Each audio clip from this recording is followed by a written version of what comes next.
Good evening. Happy Halloween. This is The Raven by Edgar Allan Poe.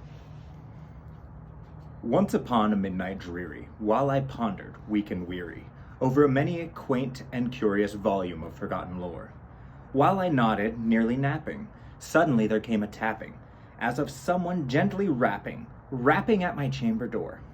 "'Tis some visitor," I muttered, "tapping at my chamber door. Only this and nothing more." Ah, distinctly I remember, it was the bleak December, and each separate dying ember wrought its ghost upon the floor. Eagerly I wished the morrow, vainly I had sought to borrow from my books surcease of sorrow.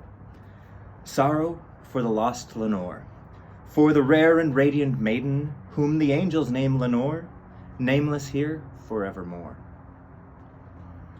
And the silken, sad, uncertain rustling of each purple curtain thrilled me, filled me with fantastic terrors never felt before, so that now, to still the beating of my heart, I stood repeating, "'Tis some visitor entreating entrance at my chamber door. Some late visitor entreating entrance at my chamber door. This is it, and nothing more." Presently, my soul grew stronger, hesitating then no longer. "Sir," said I, "or madam, truly your forgiveness I implore. But the fact is I was napping, and so gently you came rapping, and so faintly you came tapping on my chamber door, that I scarce was sure I heard you. Here, I opened up the door. Darkness there and nothing more." Presently my soul grew stronger, hesitating then no longer. Oh shit, that was blah blah. Deep into that darkness peering, long I stood there wondering, fearing, doubting, dreaming dreams no mortal ever dared to dream before. But the silence was unbroken, the stillness gave no token, and the only word there spoken was the whispered word Lenore. This I whispered, and an echo murmured back the word Lenore. Merely this and nothing more. Back into the chamber turning, all my soul within me burning. Soon again I heard a tapping, something louder than before. "Surely," said I, "surely that is something at my window lattice. Let me see then what thereat is, and this mystery explore. Let my heart be still a moment, and this mystery explore. 'Tis the wind and nothing more." Open here I flung the shutter, when, with many a flirt and flutter, in there stepped a stately raven of the days of yore. Not the least obeisance made he, not a minute stopped or stayed he, but with mine of lord or lady, perched above my chamber door. Perched upon a bust of Pallas just above my chamber door. Perched and sat and nothing more. Then this ebony bird beguiling my sad fancy into smiling. By the grave and stern decorum of the countenance it wore, though thy crest be shorn and shaven thou, I said, thou art sure no craven, ghastly grim and ancient raven, wandering from the nightly shore. Tell me what thy lordly name is on the night's Plutonian shore." Quoth the raven, "Nevermore." Much I marveled this ungainly fowl to hear discourse so plainly, though its answer little meaning, little relevancy bore. For we cannot help agreeing that no living human being ever yet was blessed with seeing bird above his chamber door, bird or beast upon the sculptured bust above his chamber door, with such a name as Nevermore. Much I marveled at this ungainly fowl to hear discourse so plainly, though its answer little meaning, little relevancy bore. For we cannot help agreeing that no living human being has ever blessed with seeing bird above his chamber door, bird or beast upon the sculptured bust above his chamber door, with such a name as Nevermore. Read that twice. But the raven sitting lonely on the placid bust spoke only that one word, as if his soul in that one word did outpour. Nothing farther than he uttered, not a feather than he fluttered. till I scarcely more than muttered, other friends have flown before. On the morrow he will leave me as my hopes have flown before. Then the bird said, nevermore.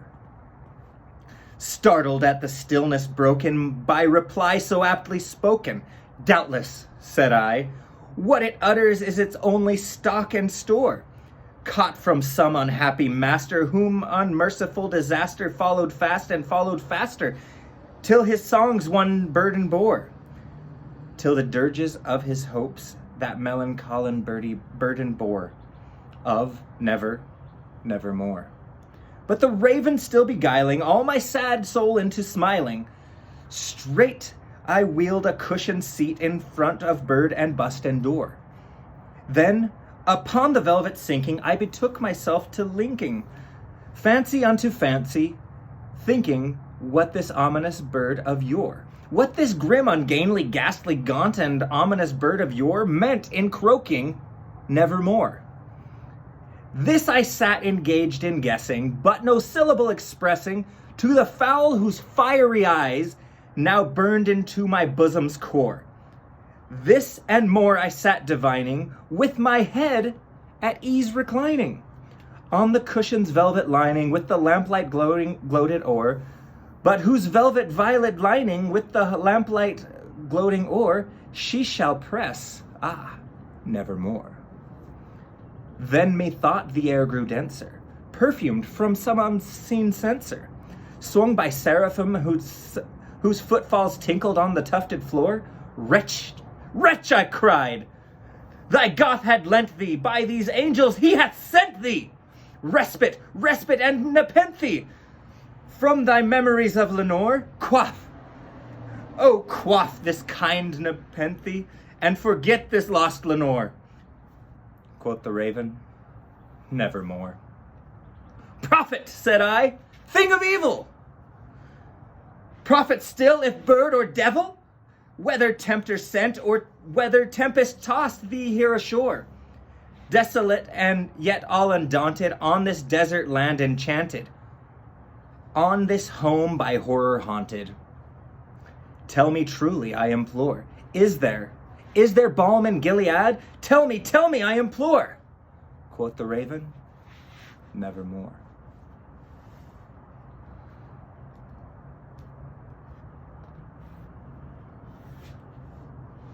Prophet, said I, thing of evil, prophet still, if bird or devil, by that heaven that bends above us, by that God we both adore. Tell this soul with sorrow laden, if within the distant Aidenn it shall clasp a sainted maiden, whom the angels name Lenore, clasp a rare and radiant maiden, whom the angels named Lenore. Quoth the raven, nevermore. Be that word our sign of parting, bird or fiend, I shrieked upstarting. Get thee back into the tempest and the night's Plutonian shore. Leave no black plume as token of that lie thy soul hath spoken. Leave my loneliness unbroken. Quit the bust above my door. Take thy beak from out my heart. Take thy form from off my door. Quoth the raven, nevermore. And the raven, never flitting, still is sitting, on the pallid bust of Pallas, just above my chamber door, and his eyes have all the seeming of a demon that is dreaming, and the lamplight o'er him streaming throws his shadow on the floor. And my soul from out that shadow lies floating on the floor, shall be lifted nevermore.